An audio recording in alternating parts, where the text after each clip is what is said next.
Hey hello everyone, welcome back to my blog. Basically আজকের ব্লগটা হলো মহালয়ার দিনের ব্লগ, কিন্তু আমার ভয়েস শুনে আশা করি তোমরা বুঝতে পারছো কি আমার শরীরটা এই কদিন ভীষণই খারাপ ছিল। তো সেই কারণে আমার এই ভিডিওটা এডিট করে পোস্ট করতে এতটা লেট হয়ে গেল। মহালয়ার দিন ভোরবেলা ঘুম থেকে উঠে মহালয়া শুনে আমি আর মা মিলে রেডি হয়ে চলে গিয়েছিলাম বড়দেবী মায়ের মন্দিরে। কারণ এদিন কিন্তু বড়দেবী মায়ের মূর্তিতে চক্ষুদান করানো হয়, আর তার সঙ্গে সামনে একটা ছোটখাটো মেলাও বসে, আর তার জন্য প্রচুর ভিড় হয়। তো তারপর বাড়ি আসার আগে একটু চা খেয়ে নিলাম, দেন বাড়ি এসে বাবার সঙ্গে আবার চলে গিয়েছিলাম নদীতে, কারণ বাবা ওদের পিতৃ তর্পণ করে, তো সেই কারণেই।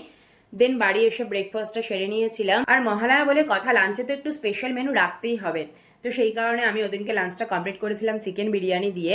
এরপর আমি সন্ধেবেলা আবার রেডি হয়ে নিয়ে বেরিয়ে পড়েছিলাম বন্ধুদের সঙ্গে ঘুরতে, আর চলে গিয়েছিলাম মহাশ্মশানে। আমাদের কোচবিহার মহাশ্মশানে কিন্তু 51 পীঠের পুজো হয়, তো সেই কারণে সেটা দেখার জন্যই আমি গিয়েছিলাম। পুজোটা যদিও আগের দিনে রাত্রে হয়ে গেছিল, কিন্তু আমি ওখানে ঠাকুর দর্শন করার জন্য মেনলি গিয়েছিলাম। তো এখানে ঠাকুর দর্শন করে নিয়েছিলাম, দেন মেলার থেকে খেয়েছিলাম এই ভেলপুরিগুলো, আর এগুলো খেতে আমার খুব ভালো লাগে। দেন খেয়ে নিয়েছিলাম veg momo. That's for today. আর পুজোতে কিন্তু অনেক নতুন নতুন ব্লগ আসছে, সেগুলো দেখার জন্য কিন্তু অবশ্যই আমার চ্যানেলটাকে ছটপট করে সাবস্ক্রাইব করতে একদম ভুলো না। বাই।